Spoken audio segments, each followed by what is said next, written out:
Bom dia a todos, graça e paz, Deus abençoe seu dia.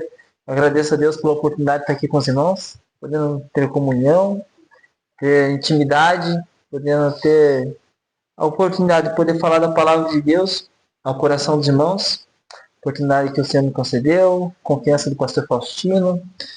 Eu agradeço a Deus, o irmão que não me conhece, né? Meu nome é Patrick, falar. E é tudo que você vai saber sobre, é só Patrick. Servo de Deus, estamos aí para falar da palavra de Deus. E eu, quando eu recebi a oportunidade, comecei a pensar, mas Senhor, o que o Senhor quer que eu fale? E eu pensei, eu vou falar algo que esteja relacionado ao nosso contexto. Eu comecei a olhar e vi que dia 31 agora é o dia da Reforma Protestante. É o dia em que se comemora a Reforma Protestante, 31 de outubro. E é sobre isso que eu quero falar com os irmãos. Dia 31, o dia da Reforma Protestante. E essa é uma mensagem baseada nesse tema. Aquilo que Cristo falou ecoou através da voz dos reformadores e hoje brada através dos nossos púlpitos. A palavra de Deus. Essa palavra que ficou para nós como uma herança da Reforma Protestante. Se hoje você tem Bíblia na tua mão, é graças à Reforma Protestante. Todos nós aqui temos Bíblia em casa, certo? E eu tenho quase certeza que todos aqui têm mais de uma Bíblia em casa. E se não bastasse, no Brasil, 39 traduções de Bíblia. Imagine! 39 traduções. Eu fui no congresso da Sociedade Bíblica Brasileira no ano passado, onde eu fiz parte da gravação da Bíblia em áudio com as diversas vozes do Brasil. E lá no congresso foi dito que nós temos traduzido para o português mais de 100 Bíblias de estudo. Imagine a riqueza que nós temos. Muitas vezes essa riqueza ela fica fechada em cima do armário, pegando poeira. Nós não podemos desperdiçar essa herança que a Reforma Protestante nos deixou. Uma herança só tem valor quando ela é vivida. Uma herança só é útil quando ela é utilizada. Não basta nós termos a Bíblia nas mãos e não termos ela no nosso coração.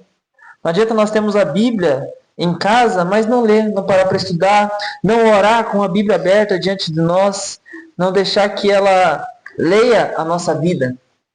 Porque a Bíblia ela nos confronta. E é bom ser confrontado por Deus, porque a palavra do Senhor diz que a repreensão, segundo Deus, traz arrependimento. Mas quando o mundo ele tenta nos castigar, é somente para nos destruir. Os reformadores, e vocês vão entender o que é os reformadores, eles lutaram, eles deram seu sangue e morreram para que o povo tivesse acesso à Escritura. E hoje nós, que temos em abundância, muitas das vezes deixamos elas fechadas. Irmãos, é tempo de nós voltarmos a ter comunhão com a Bíblia, ter fome e sede pela palavra de Deus, de estudar, de meditar na palavra dele. Porque uma igreja que se afasta da Escritura, ela perde a direção e o poder de Deus. A reforma, ela começou quando o homem leu as Escrituras. Quando o homem leu a palavra de Deus e creu no que ela dizia. Então, a reforma protestante, ela deu a oportunidade de eu e você ter a Bíblia na nossa mão. Vamos tentar contextualizar isso dentro da história para você entender de que período a gente está falando e o que a gente vai falar. Quando Jesus ele morre, ao terceiro dia ele ressuscita, ele é assunto aos céus, acontece o dia do Pentecostes. E qual que era a promessa que estava embasada no dia do Pentecostes? Atos capítulo 2. Em Atos 1:8 vai dizer: mas recebereis poder ao descer sobre vós o Espírito Santo e sereis minhas testemunhas, tanto em Jerusalém, como em Judéia, Samaria e até os confins da terra. Quando o Espírito Santo foi derramado sobre a igreja começou a pregar. Jerusalém ficou impactada pela palavra de Deus, Samaria, todas as regiões, até que Deus levanta Paulo e ele vai e prega aos gentios, todo ao mundo conhecido daquela época. Gentil é todo aquele que não era judeu. E Paulo prega, e chega a ir até Roma, e lá é morto. E a palavra de Deus ela é propagada, ela é difundida, ela é espalhada por todo canto daquele mundo conhecido. E junto com isso vem as perseguições. perseguições por parte dos judeus, porque como Jesus ele era judeu, eles consideravam aquilo ali como uma seita, como algo errado, e perseguiam os cristãos para os matar, para os prender, para os perseguir. Mas, em algum certo momento, começa a existir a perseguição por parte de Roma. Roma começa a perseguir os cristãos, primeiramente por 3 coisas. 3 acusações ridículas. Primeiro, acusavam os cristãos de incesto, porque se diziam ser irmãos, então não poderiam casar entre si. É ridículo. Acusavam os cristãos de serem canibais, porque comiam o corpo e o sangue de Cristo. É ridículo, mas é uma verdade. E eles perseguiam também principalmente porque eles adoravam somente a Cristo como seu rei. E César deveria ser adorado. Então, esses são os motivos pelos quais Roma começou a perseguir os cristãos. Mas um homem chamado Nero, no ano 64 da nossa era, ele, nas suas alucinações, ele bota fogo na cidade de Roma. E ele olha do seu palácio, durante 7 dias, a cidade pegando fogo, nos seus delírios, se agradando daquilo que tinha feito. E após 7 dias acaba aquele fogo. E das 12 províncias que tinham ali na cidade de Roma, apenas 2 não pegam fogo. A província onde havia a maior concentração de cristãos e judeus. Álibi perfeito para Nero acusar os cristãos de terem colocado fogo na cidade de Roma. Ali começam as perseguições. Cristãos eram mortos e crucificados. Cristãos eram pegos e colocados nas estradas em estacas com líquidos inflamáveis para durante as noites iluminarem a cidade de Roma. Terrível. Ano 70, destruição de Jerusalém. Ano 80, é inaugurado o Coliseu. Acredito que vocês já devem ter ouvido sobre o Coliseu. Lugar onde os cristãos presos, não só eles, mas vários outros, prisioneiros, iam lá para serem massacrados. E no ano 80 é inaugurado com uma festa estrondosa. 100 dias de jogos consecutivos. Durante esses 100 dias, muitos vão louvar aquele grande templo, porque ele era inundado para que houvesse lá batalhas navais dentro do Coliseu. Mas também existiam irmãos nossos que lá dentro eram colocados com peles de animais, para que animais selvagens os estraçalhassem. A perseguição ela continua, século após século. Mas chega um momento, no ano 300 depois de Cristo, que Constantino ele se converte ao cristianismo de certa forma e faz do cristianismo a religião oficial do Estado. Faz com que o cristianismo passe de uma religião perseguida a ser a braço direito do Estado. E com isso, aconteceu uma coisa boa, mas também aconteceu várias coisas ruins. A igreja parou de ser perseguida. Podia pregar o evangelho abertamente, mas essa pregação aberta do evangelho permitiu que pessoas pagãs entrassem na igreja e trouxessem com ela toda a sua bagagem, toda a sua espiritualidade, todo o seu sincretismo. A igreja começou a se corromper. E foi passando os anos. E a igreja ela começa a incorporar dentro dela várias práticas que não agradam o Senhor. A autoridade papal. O Papa ser o vicário de Cristo na Terra. Ele ser representante de Deus na Terra. Isso aconteceu ali em volta do século V, VI. E, infelizmente, isso continua até hoje. A salvação pelas obras. A salvação não passa a ser mais pela graça, mas sim por aquilo que você faz. É introduzida dentro do cristianismo a doutrina do purgatório. Quando você morre, você não vai para o céu, você não vai para o inferno, você vai para o purgatório. Você vai ficar lá queimando um pouquinho antes de ir para onde você tem que ir. A intercessão dos santos.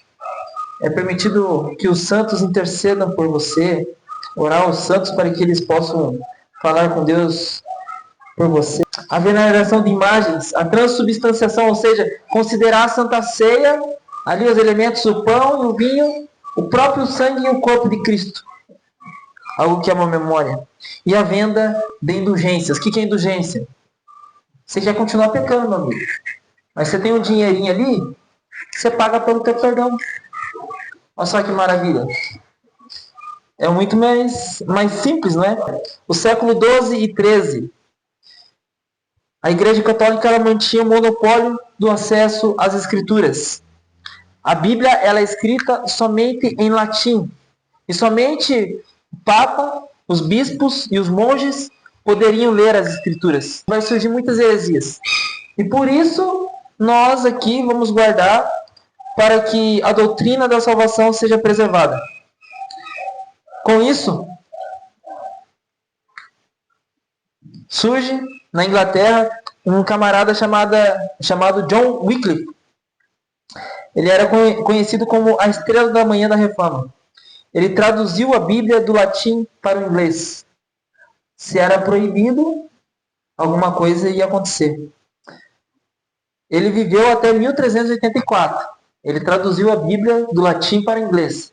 Em 1415, depois da morte dele, fizeram um concílio, falaram que esse cara fez está errado. Mandaram perseguir todo mundo que tinha a Bíblia em inglês, prenderam todo mundo, mataram um monte de gente e declararam esse cara, mesmo depois de morto, um herege. E sabe o que fizeram? Mandaram desenterrar ele para queimar os ossos dele. Isso aconteceu com Wycliffe. Mas, embebido dessa mesma linha, William Tyndale, na Inglaterra também, em 1494, ele traduziu a Bíblia diretamente do hebraico, do grego para o inglês, e disse: se Deus preservar a minha vida, eu farei com que o mais jovem camponês conheça mais da Bíblia do que o próprio Papa. Um homem de fé, coragem, ousado. William Tyndale traz essa tradução e ele foi estrangulado e queimado vivo em 1536 sobre as ordens da igreja por heresia. Sua tradução serviu de base para a famosa Bíblia do Rei James, King James Version. Acho que todo mundo a maioria deve ter ouvido falar dessa tradução. Então, durante séculos, só o clero, só essas pessoas que faziam parte da igreja podiam ler e interpretar a Bíblia. E qualquer tradução sem autorização do Papa era considerada herética.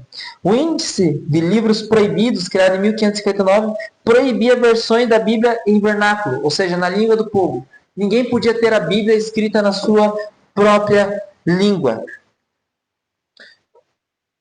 E assim, ter uma Bíblia em casa, lê-la ou traduzi-la, podia custar a liberdade ou a vida. Durante séculos, a Bíblia foi retirada das mãos do povo. Somente os líderes religiosos tinham acesso à palavra. E o Evangelho havia sido coberto por tradições humanas, superstições e abusos. A salvação era ensinada como algo a ser comprado ou conquistado. E a fé como um fardo, não como uma liberdade. Foi nesse tempo em que se levantou um homem que decidiu voltar à luz das Escrituras. Antes de falar sobre Martim Lutero, eu quero lembrar sobre a vida de John Wycliffe. John Hus. John Hus, ele aprendeu sobre a tradução da Bíblia com o Wycliffe, que traduziu a Bíblia para o inglês, e ele pregava a palavra de Deus. E ele pregava a soberania da palavra de Deus. Ele não aceitava a autoridade do Papa e pregava contra as indulgências. E ele foi condenado por heresia a ser queimado. E enquanto ele estava sendo queimado com um chapéu de papel cheio de demônios, escrito herege, lá ele disse: hoje vocês estão matando um ganso, mas daqui 100 anos surgirá um cisne e vocês não poderão queimá-lo. Isso se tornou uma profecia. Ele morreu em 1415. Em 31 de outubro de 1517, que é o tema que nós precisamos chegar aqui, e o tema dessa mensagem é a palavra que mudou o mundo. Em 31 de outubro de 1517, Lutero pregou suas 95 teses na porta da igreja do castelo de Wittenberg.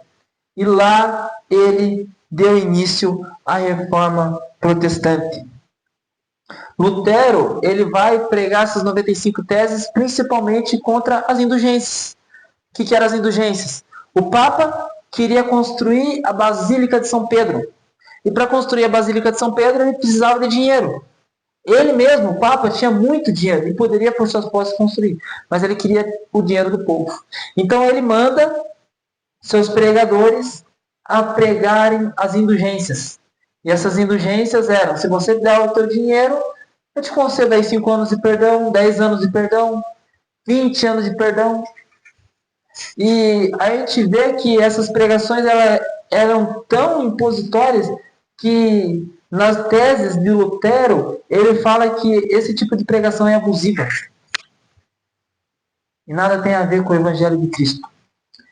As indulgências, elas eram tão ofensivas que, imagine você ter perdido um familiar teu, um filho, a esposa, o marido, e chegar um cara desse pregando: o teu marido, ele não foi bom o suficiente para ir para o céu.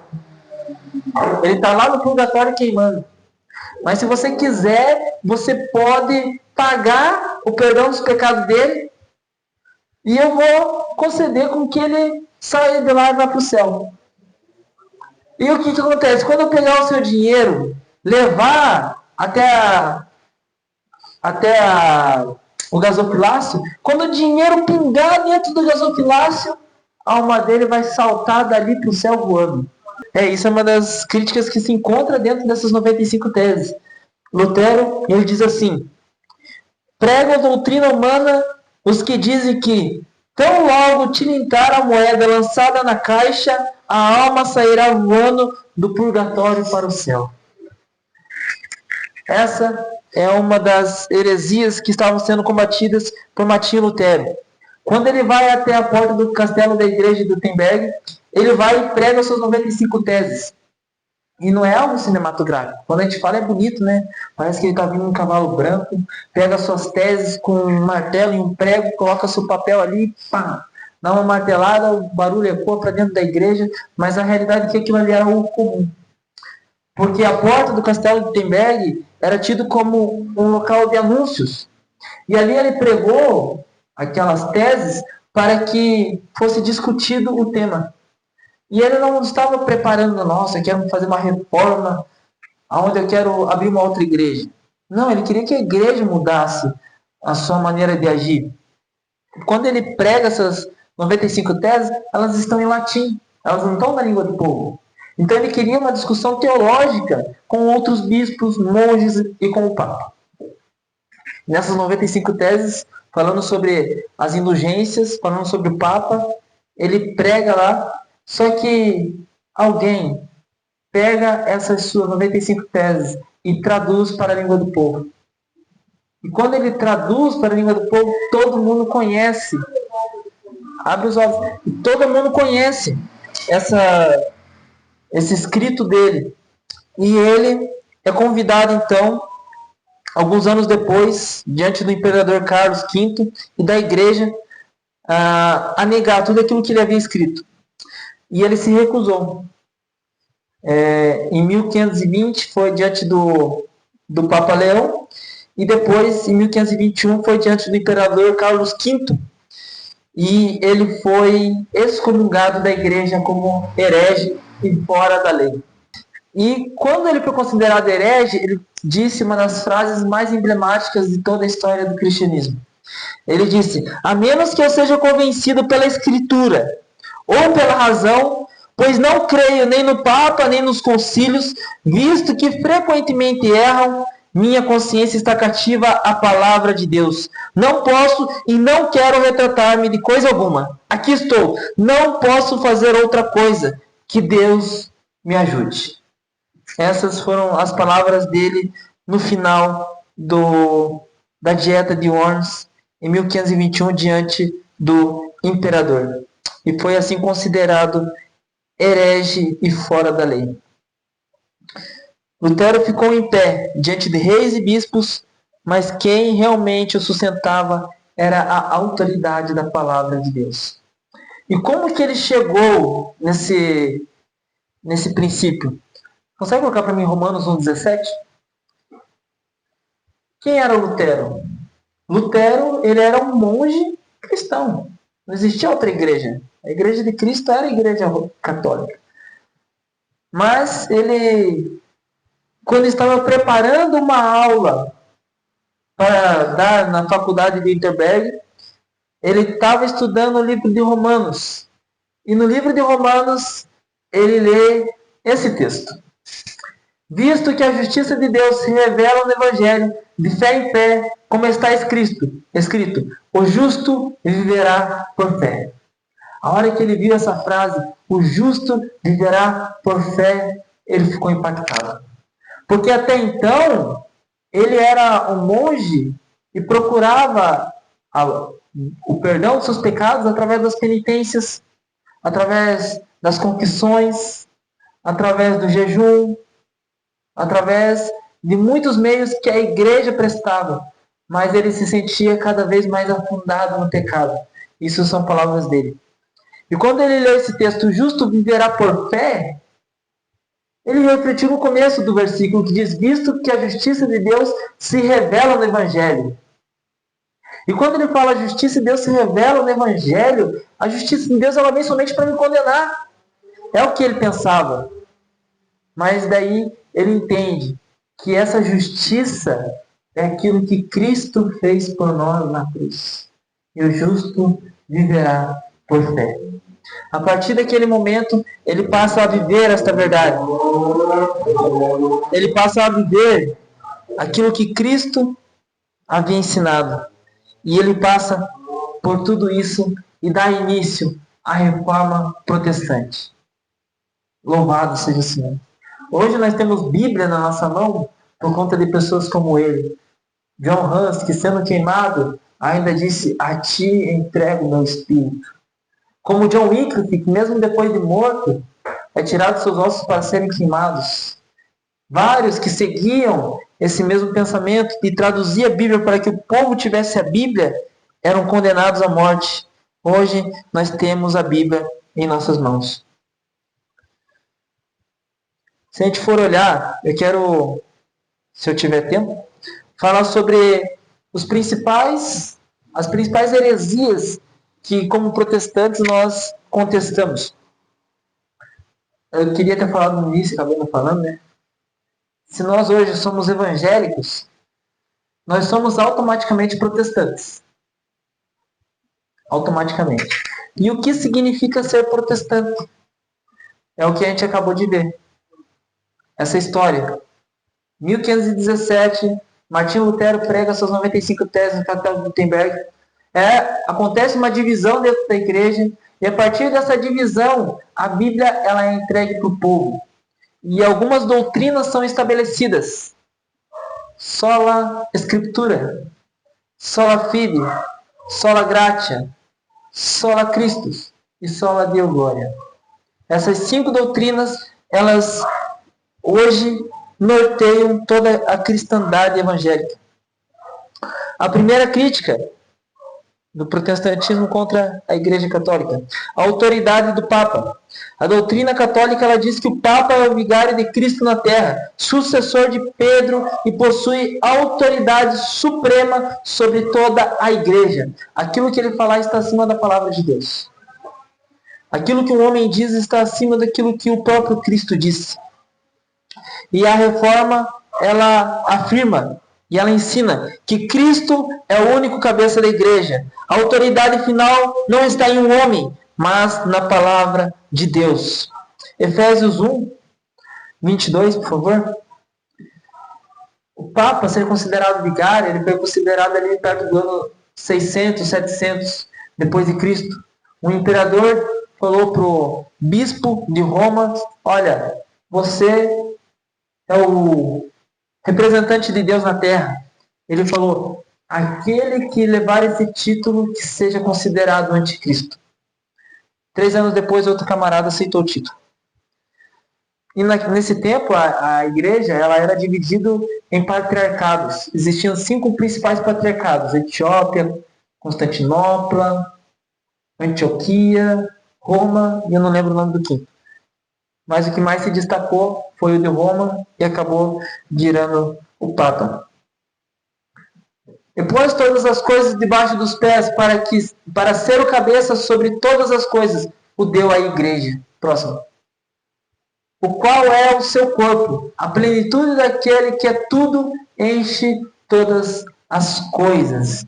Jesus sujeitou todas as coisas aos seus pés e se constituiu como cabeça. Não é nenhum outro homem. Isso nós aprendemos. O primeiro princípio da Reforma Protestante. Sola Escritura.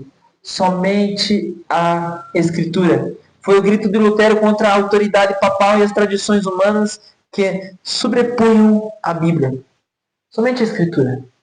Somente ela.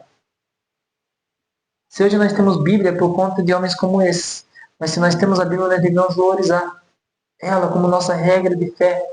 Pessoas no mundo morrem por causa de um trecho da Bíblia. E hoje nós temos tanto da palavra de Deus e nós ignoramos. É verdade? Não é para ser impactante. É para ser impactante também, mas é realidade. Nós temos a Bíblia ao nosso acesso, a palavra de Deus, e nós não a lemos. Segunda coisa que é contestada, a salvação pelas obras. A doutrina dizia, a salvação vem pela fé em Cristo, mas também pelas obras, penitências e méritos adquiridos ao longo da vida, inclusive pelos sacramentos. Então a igreja afirmava que a salvação ela vinha de Cristo mais alguma coisa. Isso já vinha desde aquela época. E hoje nós vemos em muitas heresias, onde ensinam Cristo mais alguma coisa. Efésios 2, 8 e 9.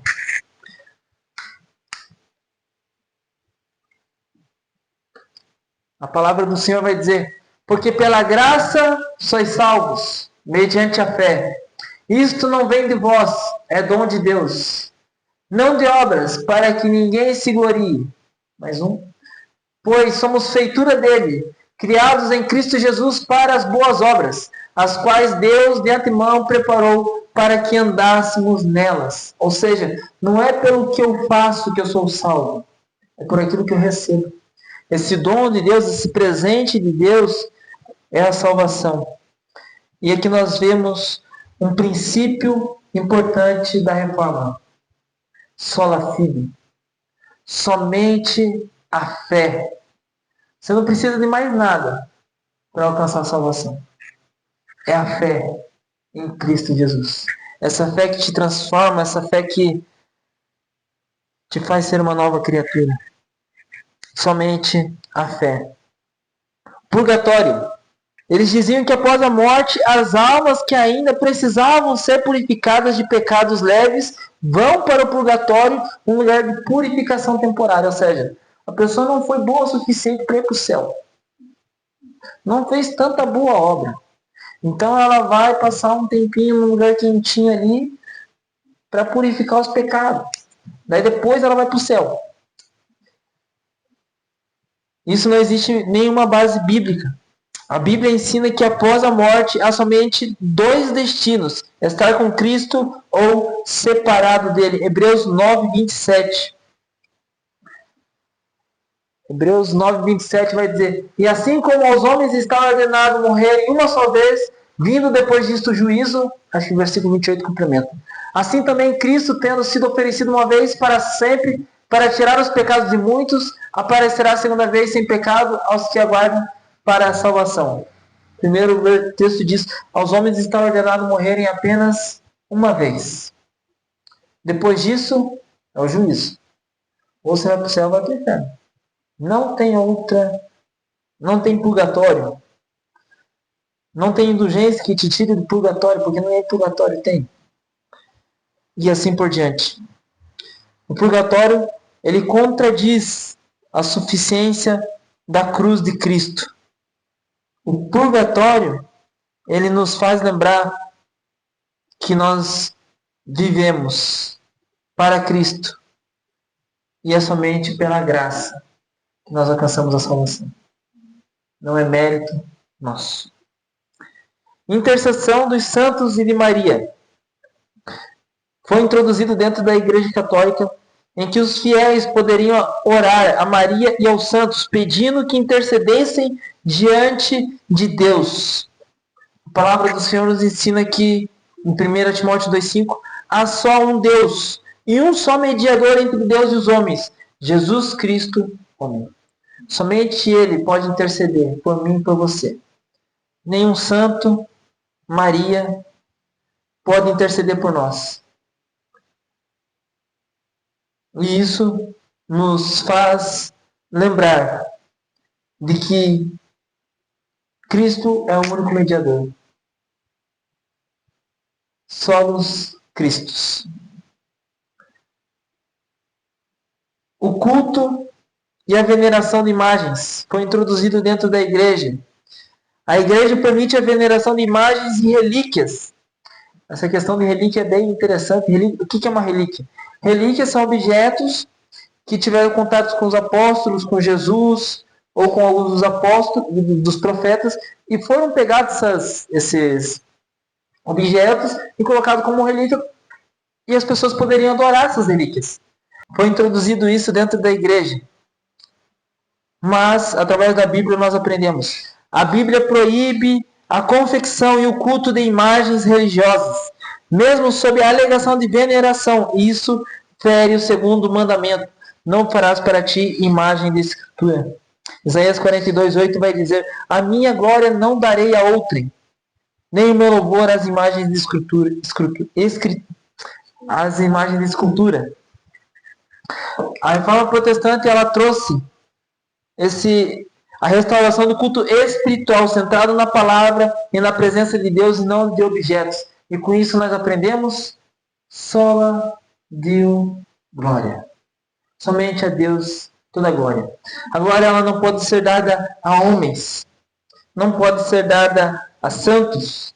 Somente a Deus. Eu vou falar sobre mais duas doutrinas aqui, daí a gente vai adiante. A doutrina da venda das indulgências. O Papa queria construir uma basílica de São Pedro, que existe até hoje. Acho que, se não me engano, ela foi reconstruída, porque ela foi destruída. Não estou muito bem lembrado. Mas para construir ele precisava de dinheiro.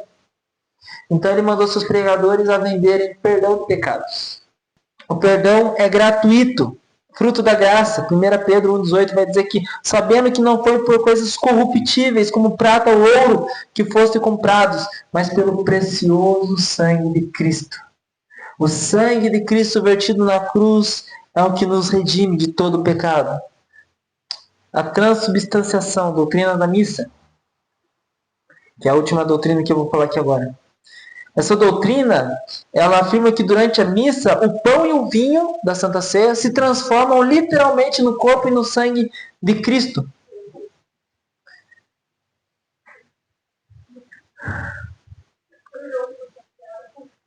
Misericórdia, não conte, mano. 1 Coríntios 11.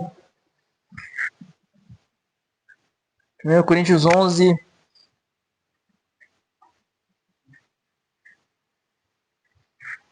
26, 27.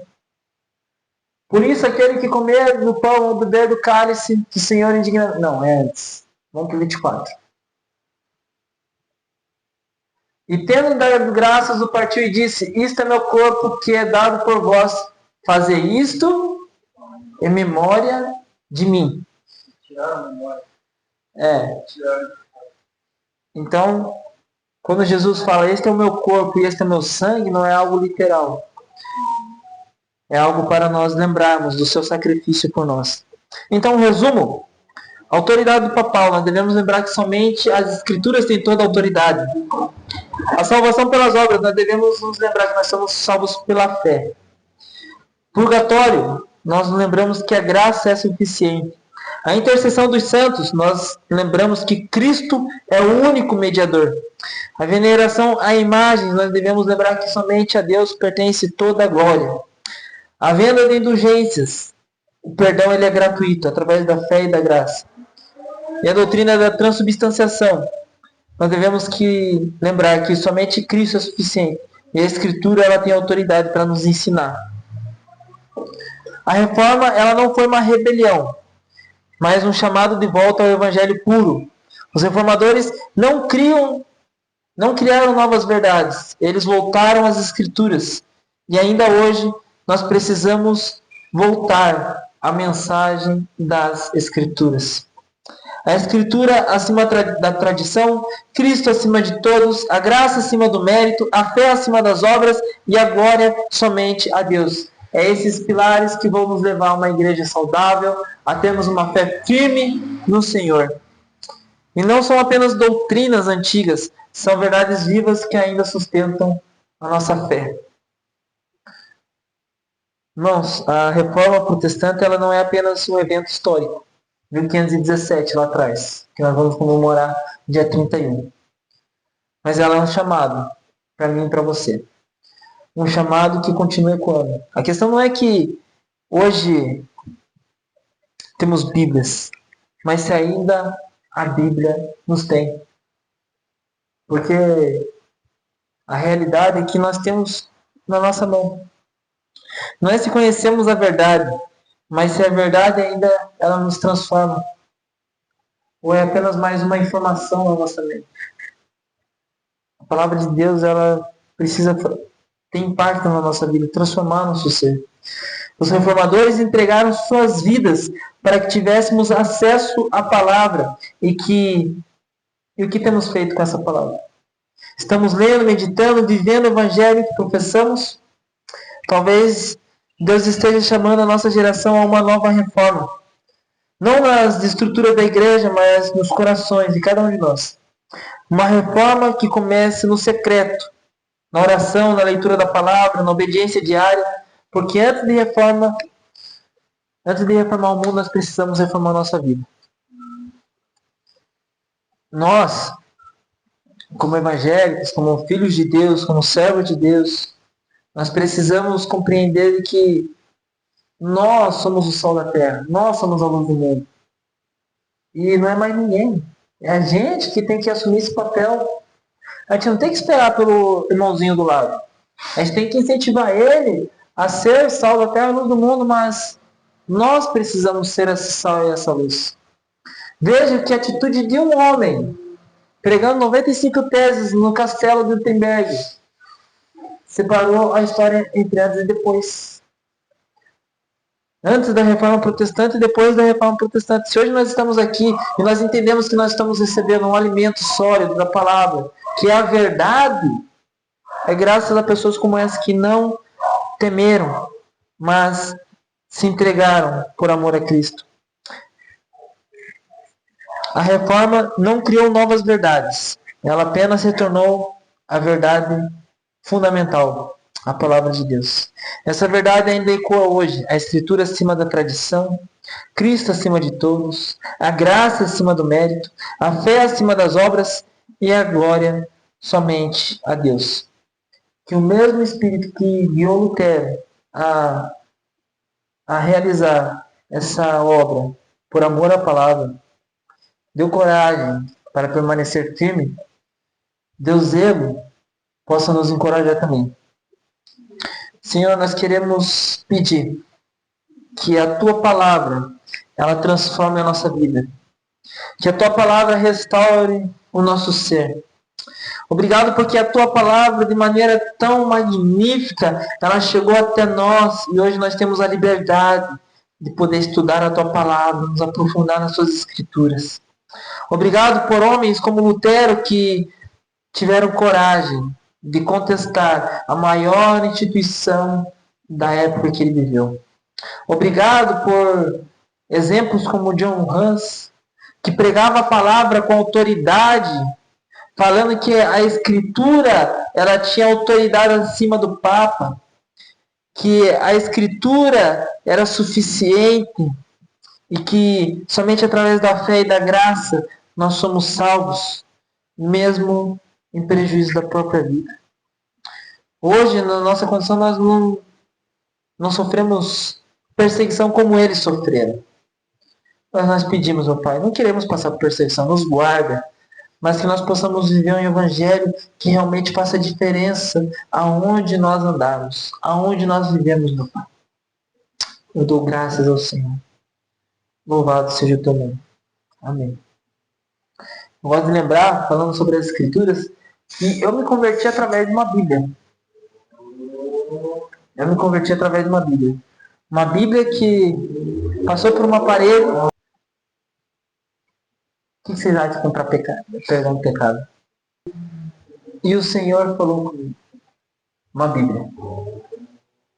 Poderia ter sido um pregador, poderia ter sido um evangelista, poderia ter sido tantos meios. Mas foi uma Bíblia passada por um buraco na parede. E eu dou graças a Deus. Amém? Então que essa palavra fique no coração dos irmãos. É bastante detalhe, mas como nós estamos às portas do dia 31, nós precisamos meditar nisso que é tão importante. Reforma protestante. Amém?